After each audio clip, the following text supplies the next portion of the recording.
The presentation today is entitled From New Listing to New Hire, Leveraging Agent Alerts to Find Your Next Great Agent. With that, we've got two presenters on the call today for you. My name is Jim Turner. I'm the CEO and co-founder here at Brokerkit.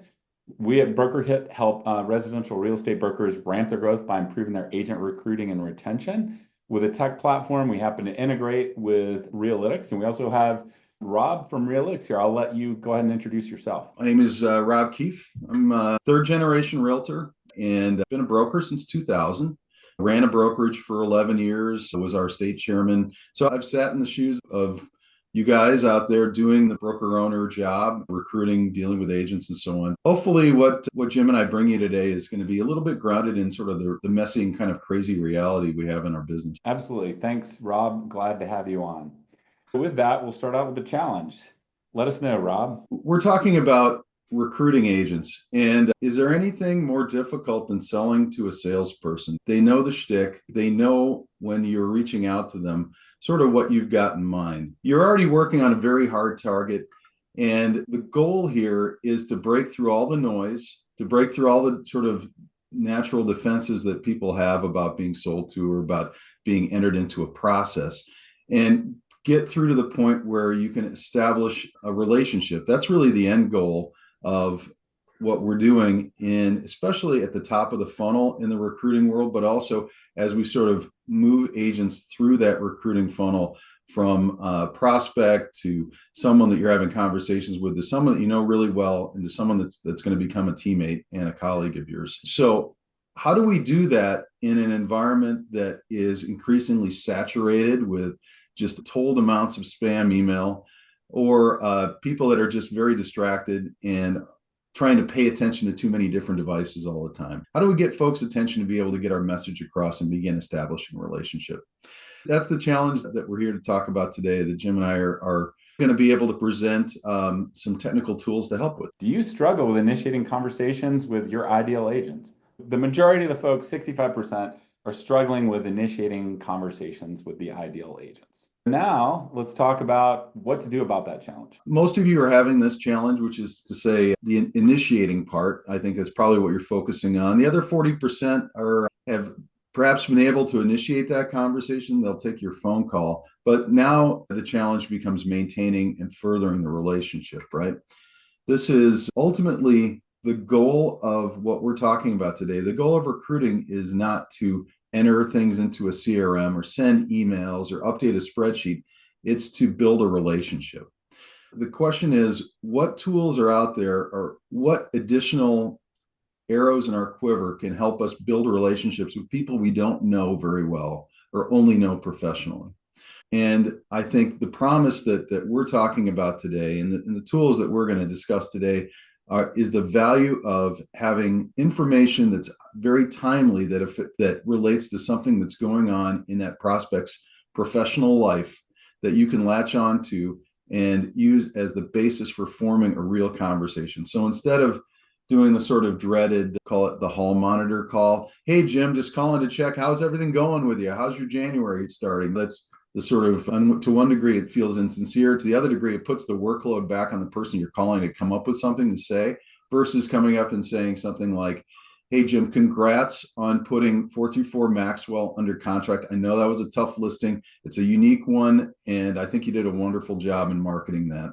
So maybe, if you don't mind me picking your brain a little bit on how you were able to position it so well, or something that allows that agent to initiate a conversation with you that speaks to their strengths, to something that they care about at the time that it's top of mind for them, and allows you to take that conversation wherever it seems most appropriate. As Jim put here, celebrate wins, offer support. And all of these things are just means of identifying something that is more than a sort of a generic, hey, how was your holidays kind of conversation, and into something that goes right to an easy lead in to talk about your value proposition and how you can be there for that agent in ways that perhaps they're not experiencing at their current broker. The bottom line is you catch more bees with honey, right? If you're reaching out to congratulate them on the closing on the tough listing, people love to hear kudos. a little more excited than kind of generic messages that they got 10 of that day. Another good piece of advice that I heard from a client who's very, very good at recruiting is that you don't have to jump to the close on your first call. This is a process over time. So as Jim is alluding to, these congratulations, maybe you see someone that closes a big deal, just send them a text saying, hey, congrats on 434 Maxwell, great closing. There doesn't have to be the next sentence that day. And if they keep hearing from you every once in a while, and it's always in the context of you're doing a great job, man, it's been fun watching your career, just little snippets like that. When you call, maybe they're not going to be so quick to be like, yeah, what's this about? Hey, I'm busy right now. You've already built some goodwill along the way. Put some money in the bank. That's a good point. It's not just for establishing, initial contact and starting a conversation. It's with following up, right? As we all know, the fortune's in the follow-up, because when you're talking to an ideal agent, even if they're a perfect fit for your brokerage, it may just not be the right time. And when the time is right, you're who they think of. Maybe they have a bad day, they get sideways with their broker, they don't like how something was kind of handled. You've been reaching out, they know who you are, then it may be the right time, right? And they may even just call you outright, right? Because you've established that relationship. So with that, we're going to get into kind of 5 hot principles around how to leverage agent alerts in your process to ramp up your recruiting. First, let's just talk about what the alerts are. So I'm going to give you a demo, show you how it works in Brokerkit, but the data is coming from Realytics. So maybe Rob, just start out by explaining what an alert is, how you're pulling them, and then I'll go into how they get sucked into Brokerkit, what they look like, and how you can put them to use. An alert is any change in the MLS that has to do with the agent. And for us, that encompasses any new listings, any change to the status of a current listing that agent has. So agent takes a listing, it goes pending, or it goes under contract, becomes pending, and it closes. And when it closes, that alert applies to the selling agent as well as the listing agent. Also, other things that are pretty immediately relevant to the recruiting pipeline, which are things like changes in brokerage. Oops, they already switched to somebody else. Or when someone changes their email, which happens more than you might think. Here's another alert that I never would have thought happens as often as it does. Someone changes their name. This isn't always someone gets married and changes their last name. A lot of times people, for whatever reason, change the way they want to be known in the MLS. So that's going to be important too. And obviously when someone leaves real estate, becomes inactive, you can take them off your list. So we're basically monitoring the MLS on your behalf. And we encompass up to an 8-day window in our alerts database. I know it's processed somewhat differently within Brokerkit, but we do that because just because a listing closes today doesn't mean it's going to be in the MLS today. Some agents in offices take their time entering closings in. So we want to make sure we catch it. And you'll see more than 8 days in Brokerkit. And I think it's currently set at 90 days right now. They'll stay in the contact profile and then disappear after that. Now let's talk about how you see that in Brokerkit. We have our integration with Realytics. I'll just start there. For the people that aren't familiar, once you're in Brokerkit, you can go to Contact Import, go ahead and add your MLSs that you want to import data from, okay? Go ahead and get your API key from the Realytics team, load it in, and then you can go in and set up your import queries, and you'll have queries for both recruiting and retention. For retention, it's your own agents. In Brokerkit, we have a recruiting and retention module. Retention is going to be your own agents. Recruiting is going to be the agents in your market that you're trying to recruit. So for your own agents, what you're doing is just adding in your office IDs, and that will import and then sync and update the contact information, production information, Realytics AI, predictive analytics, and potentially the agent alerts also, which is what we're talking about. This has existed a couple years. The agent alerts part is what's new. So when I go into this query, this is on recruiting. So what I'm doing is setting a query to import and update agents who are in Chicago and the MLS MRED. I'm going to pull these into the recruiting side. And what I'm doing is I'm importing agents and updating them who have a center point of their production in this zip code. And I'm also filtering out agents with no prior year history, okay? If I remove that, it would just be all the agents with production tagged to that. It's pretty unique what Realytics does with the center point, where they geocode it and tag it to a closest office and zip code. So maybe Rob, I'll give you a second to just explain how that works, because I think it is unique what you do there. In today's world of virtual brokerages, and particularly think of like the EXPs of the world, you cannot use office address or zip code as a proxy for where the agent's market is. The agents could have their office 50 miles away from where they actually work. So what we do is we look at the listing sales for an agent over an extended period of time and basically find the center point of all that business, and we drop a pin there, and we call that the center of production. So what's new is you can add this selector, which is going to pull in agent alert. Off of the import query, you can do a one-time trigger or schedule it monthly. This is going to run on the 13th of each month. Pull in their contact information or update it, match and update your existing contacts with the production up through the last month. And we do it on the 13th, so Realix has enough time to kind of get all the data up through the last month and calculate it. But the agent alerts are going to be nightly, okay? So this is a nightly update where it says the contact, all their AI stats or production will be monthly, okay? So once you essentially add that, select that, and your API key from Realix will need to be enabled for that. So if it's not, you can reach out to them, their support at realix.com, get that kind of work with them to get that enabled. And then you're just going to trigger it. And then that will start the nightly updates. And let me just kind of show you what those are going to look like. Actually, before I do that, a couple things. So what you're doing with this is you're defining a territory that what you're wanting to, of your ideal agents to kind of farm or prospect into, so to speak. And this is experienced agents. You could obviously be prospecting new agents too from other sources like new licensees, real estate schools, things like that, importing that into Brokerkit as files. This is really going to be kind of for the experienced agents out there that you're looking for. The new agent list you're kind of pulling in here, and you could be prospecting them both at the same time. But what you're doing is you're setting territories that you're kind of farming or prospecting into of experienced agents. Okay, and I set this for a zip code. It could be a set of zip codes. Okay, it could be radiuses around your offices using that closest office Rob talks about. And it could be based on production. We also have other filters like, production up and down and whatnot. But we also, this is just to import the data.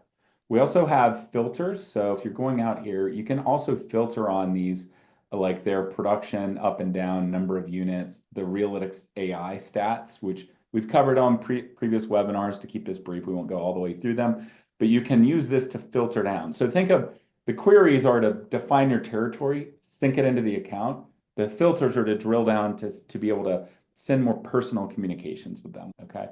So once you have that turned on, you're going to start getting alerts. This is an example of the email you're going to get daily. So for the agents in the queries that you've subscribed to, you're going to see if they have a new listing, new pending, new contract, new closing, and then also the miscellaneous is going to be the things Rob mentioned, like office change, name change, going active, inactive, and whatnot.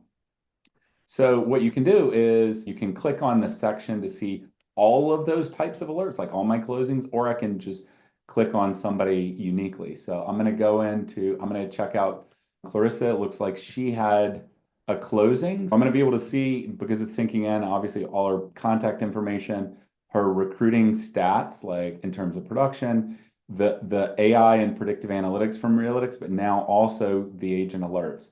With Brokerkit, one great step, you can click this button and look up all the social media profiles, which is going to allow you to kind of go in and maybe take a look, more personal information, okay?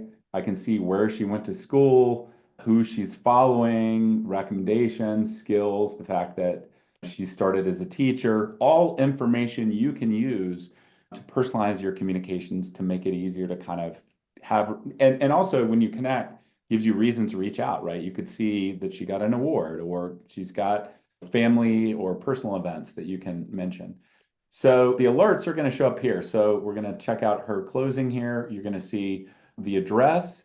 You're going to see the type of property, the price.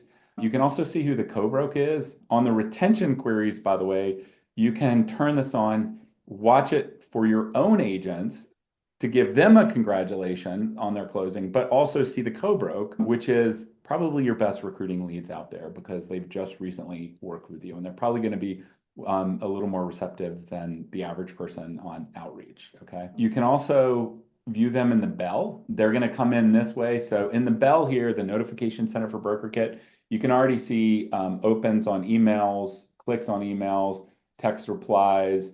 Also, let's see, videos, views, and opens.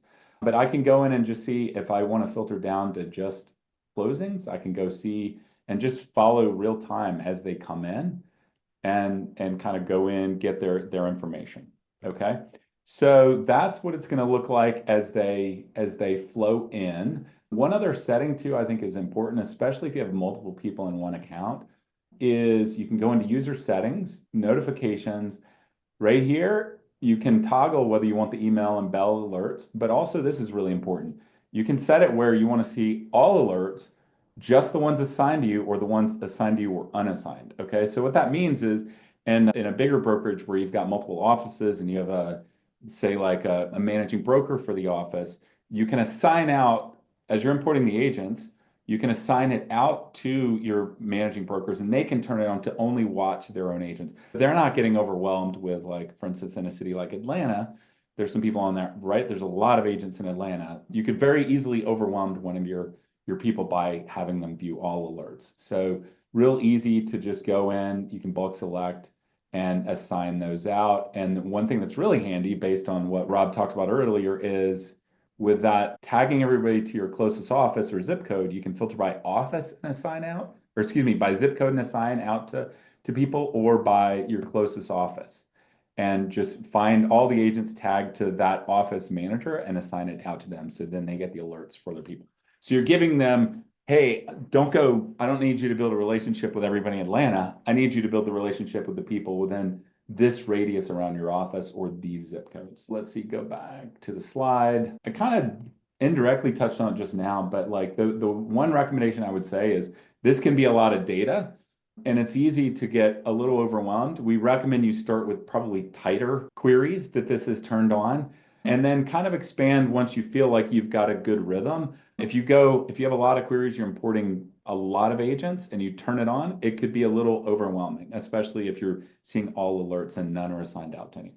That was hot tip number one. Moving on to the next one. It's giving you a reason to reach out. You have kind of a trigger, you have something to talk about. But the thing that we would recommend, and when seeing people use this and being really successful, it's be personal and sound human when you're reaching out, okay?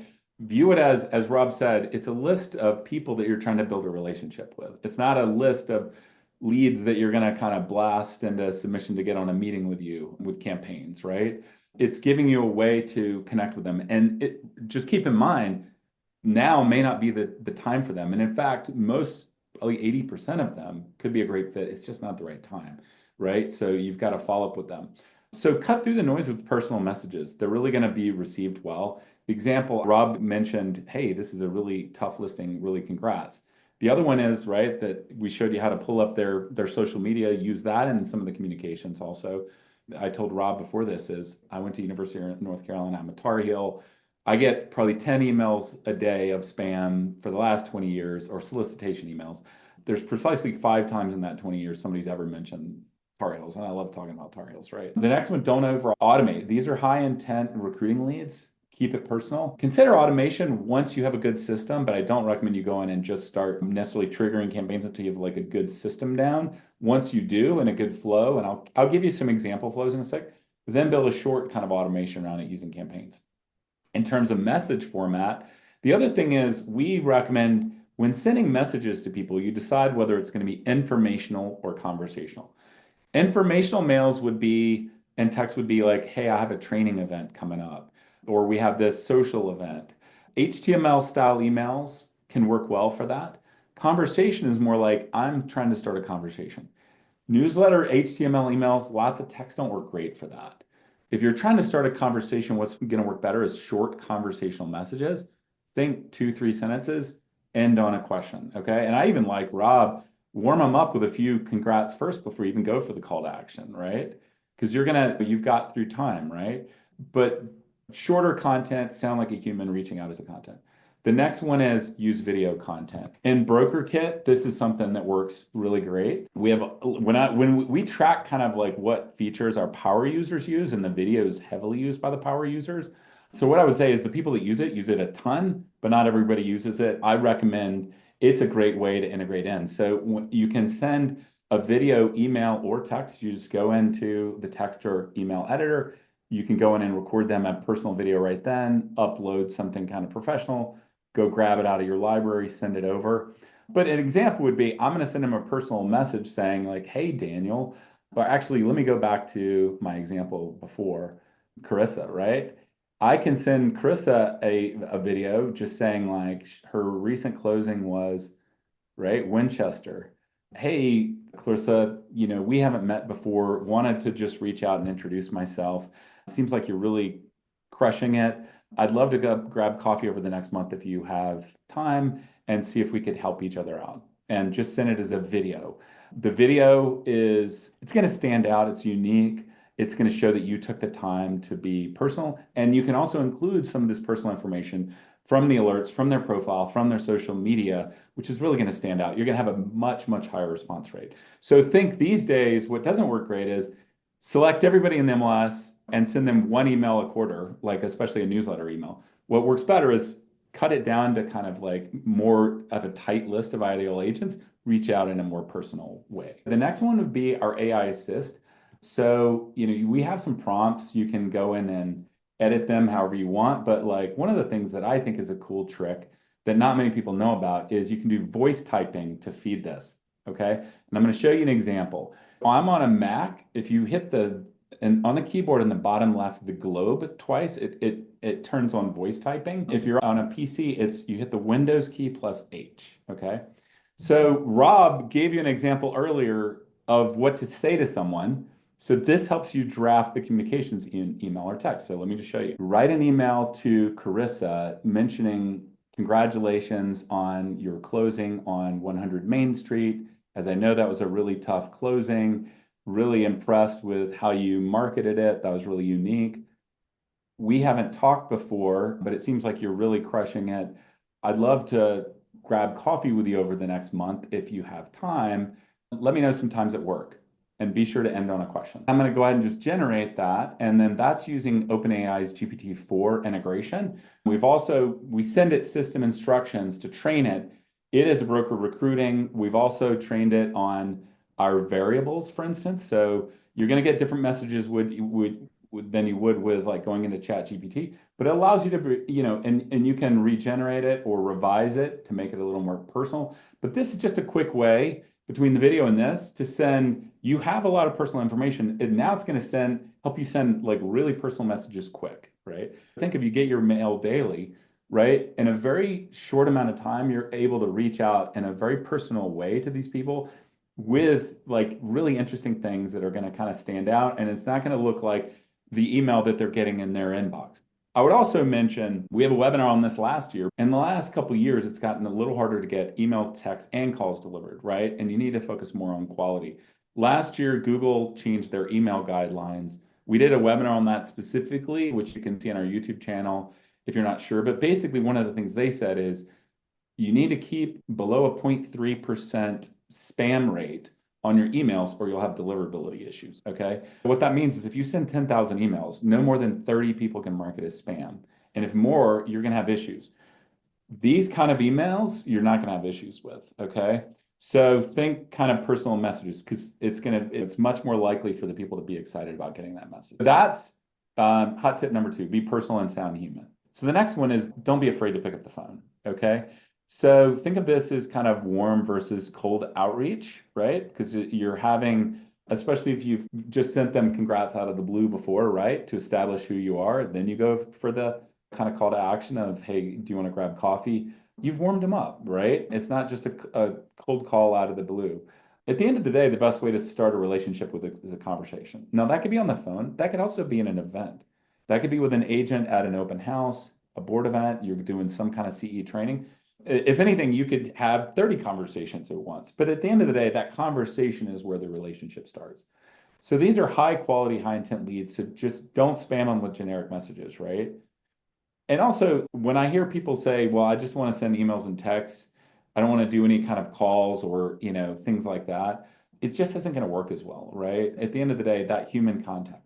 And some people, one of the reasons we recommend multi-channel, multi-touch outreach, trying to cross different channels, call, email, text, and social media, is because everybody's unique. Some people really will only respond to the phone, some only email, some texting, and then social media, by the way, is a great way these days because it's just not as cluttered, essentially. And then one hot tip, I got this I have a podcast where I interview broker owners, coaches, and kind of recruiters, and somebody gave me the tip that I thought was interesting. If you call, you may not get them, but on their voicemail, they're likely to say, text me if you didn't reach me. Which then, if you follow up and say, hey, I tried to call, I missed you, and now I'm texting you, that's going to have a high response rate and much less likely to have unsubscribes on that, okay? Because they've essentially given you permission and you're complying with what they've requested. Number 4, use social media. So I gave a kind of an example earlier. 2 things about it. Well, 3 things. Number 1, it gives you information in your conversations to be personal, right? When you're following them, you can see updates from them. You can see their background, what they're interested in.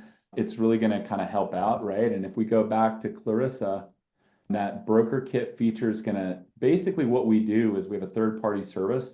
We send their email and phone number to, and it sends back their social media. So it pulled her Twitter, Pinterest, and LinkedIn, all information to personalize your communication. And the LinkedIn's probably going to be more business focused. The others will be likely more personal information, but all things to reach out. The next this is one that not many people know about, but is really cool. When you send that connection request and they connect, then what you can do is use a tool like a buffer that auto posts out to social media. Okay, video works really, really good. Your own testimonial videos, agent celebrations. One thing that we really love is Opus Clips for Shorts. If you haven't seen this right here, Opus Pro. This thing is amazing, really quick, and will create the AI will create video shorts for you, really cool. The reason this is really cool is on LinkedIn, if you're doing paid ads, it's very expensive because it's so targeted. It could be like $12 per click. But this is a way to basically build your audience and show them content for free. And especially if you're doing video, it's basically just keeping constant aware of them, right? So if you have like some kind of office event that's fun around a holiday, right? Or your office goes and volunteers together, take some video of it, do clips, put it out there. They're going to see it. And then use it to reach out, okay? It's not a cluttered medium. People don't get many like LinkedIn messages. They get a lot of emails. It's going to stand out, okay? And if you use the Brokerkit videos, then you can basically click and track who's watching them, essentially. Okay, so that's hot tip for social media. I've just given you a bunch of tools, okay? And it can be a little overwhelming. And in Brokerkit, we have a lot of tools, but they're not all a fit for you necessarily, because some are great for new agents, some for experienced agents, like certain lead sources. Also, it's got to sound unique and authentic for you, okay, for it to kind of come through. So here's my recommendations on how to turn this into kind of a practice. Number 1, if you're a managing broker, block your calendar every morning, 9 a.m., 10 a.m., after you've come in, you've had your coffee, settled down, spend 30 minutes to an hour, depending on how aggressive you want to be, daily, okay?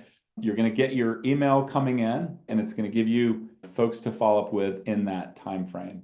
And when I talk about an hour, that could be a bigger list, or you're having some appointments too. Here's some examples, and everybody's going to be a little different. Approach 1, okay? You get your alert off of the email or off the bell. You go in, you review their social media profiles, like we did Carissa. You send a connection request, and then you try to call them, okay? You don't get them. If you have a call, maybe you have a conversation. If not, they mention, hey, if you didn't get me, follow up with a text. Then you follow up with a text in a couple days, or that day if you didn't get it. And then if you don't hear back, wait a couple days, send an email, okay?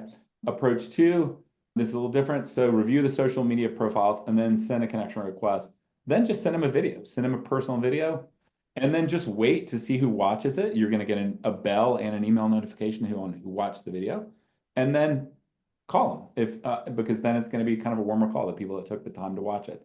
If not, call a couple of days later or follow up with an email. And approach 3, we do have a specific co-op agent campaign in our library here. We have a campaign library. So if you go to campaigns, campaign library, under co-op agents, we have one for this. Now, what I would say is, I don't recommend you start with the automation, right? And it could just be as simple as once you have one of these approaches down or a variation of it, then you just put a little mini campaign for it, right? This can be used as well. We always recommend you copy down and personalize these and maybe take some of the steps out. Just make it seem authentic for you, okay? Those are 3 different ways you could integrate it. And there's more, right? And just variations, whatever is most comfortable. But integrating email only doesn't work great these days. It's kind of like that multi-channel, multi-touch. Multi-channel meaning email, call, text, social media, multi-touch, following up through time, right? And I really love Rob's tip of don't always go for the close on the first call, right? Or the first text or email. Warm them up so that they know who you are. Give them some time to look you up, get comfortable, so that then they're more willing to have that conversation. Okay, that was hot tip number 5. So your key takeaways were activate and watch your alerts daily. 2, break through the noise, be personal and sound human. 3, don't be afraid to pick up the phone. 4, use social media. 5, build a daily routine, block it in your calendar, figure out a system that works for you, personalize it, and then automate it, aspects of it once you have a system that works, but don't dive straight into automation without a system that works. We have a few that have kind of come in. Some is chat, some is Q&A. Okay, so the first one was, does Brokerkit have tools like a video recorder AI that can help me craft unique messages? The answer is yes. That was probably asked before I gave the demo, but yes, the video and the AI help you really be efficient with your time, but still be very personal, which is important. Let's see.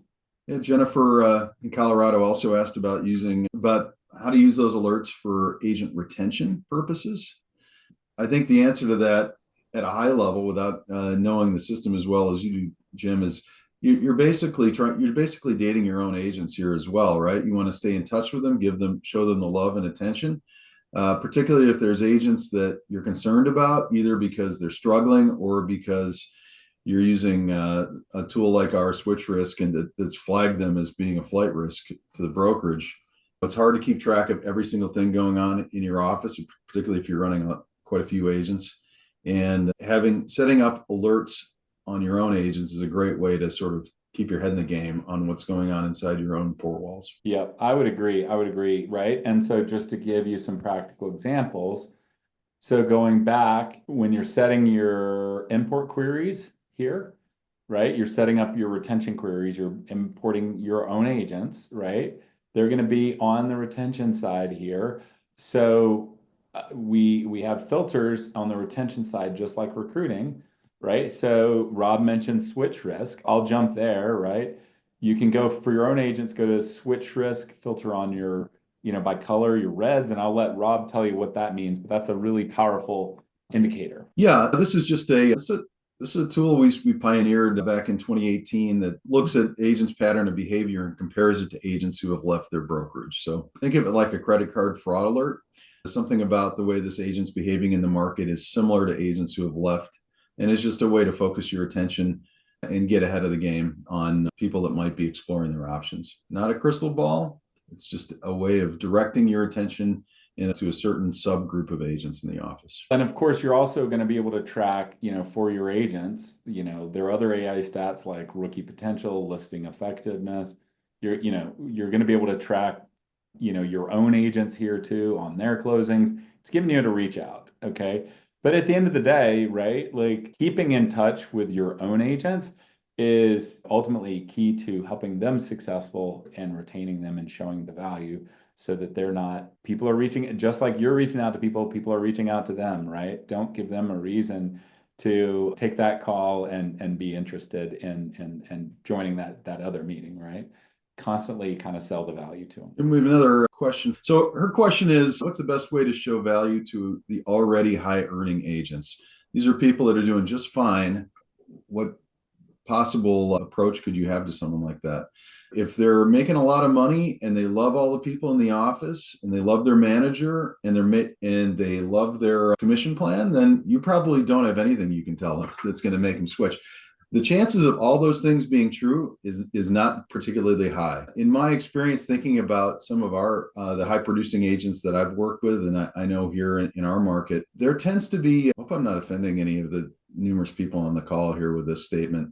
As the production goes up, sometimes the drama goes up as well, and the sharp edges in the office go up, and there always seems to be something going on.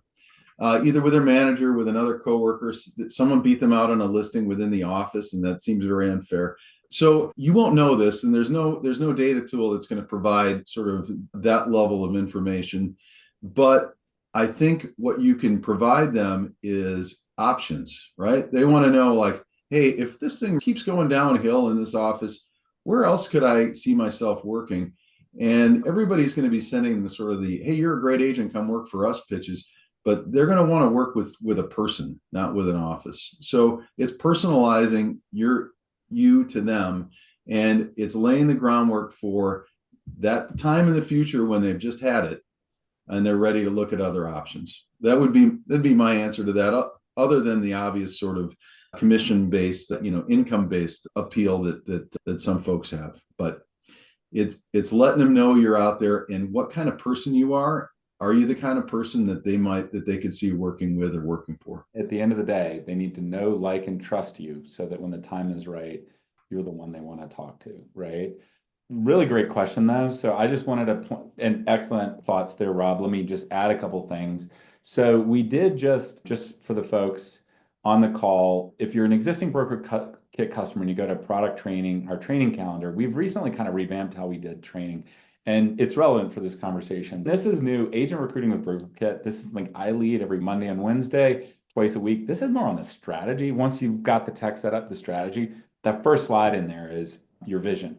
So when I see a question, how do I appeal? What is the vision of your organization, and what is your strategic plan, and what is your niche, and why are you going after them and targeting those people so that it is an easier conversation? We've also, by the way, added in a Thursday mastermind. We recommend you go to this first for kind of group coaching with questions like this in the future. Now, what's interesting is I've had some people on the call that are like, no, I don't want to see the slides. Just show me the buttons to click. The biggest issues I see is strategy, okay? It's not knowing the product. It's not knowing how to send an email or trigger a campaign. It's having the strategy behind it. That's where I see people go wrong, right? And starting with a very clear vision and strategic plan for your brokerage is going to honestly lead to really much better conversations when you know what's unique about you, right? What is your niche? Why are you going after them? You're really targeting them. Why does your business exist? What's the mission? What's going to make their life easier when they switch? All of those are going to be the points that lead to, especially it's going to be less important with the new agents. They're not going to be sophisticated enough to know these things. The experienced agents are the ones that really want to hear that. Another one is core values, culture. They're going to ask you about culture. If you didn't have a good answer, you're going to be kind of in a bad spot with those people. The people that have earned their stripes are the ones that care about those things. I would recommend you check that out. One other thing I forgot about, Rob touched on this, but your value proposition partly could have to do with your comp plan. And this is going to probably impact, like, the people on this call probably fall into one of two camps: traditional split type brokerages or 100% commission type broker. The folks that are kind of flat fee transaction based, one of their appeals is potentially commission based. When I talked about AI tools, I actually forgot to cover in one of my bullet points earlier. This is not in our app because we use the version for content, but just so everybody knows, this is pretty slick.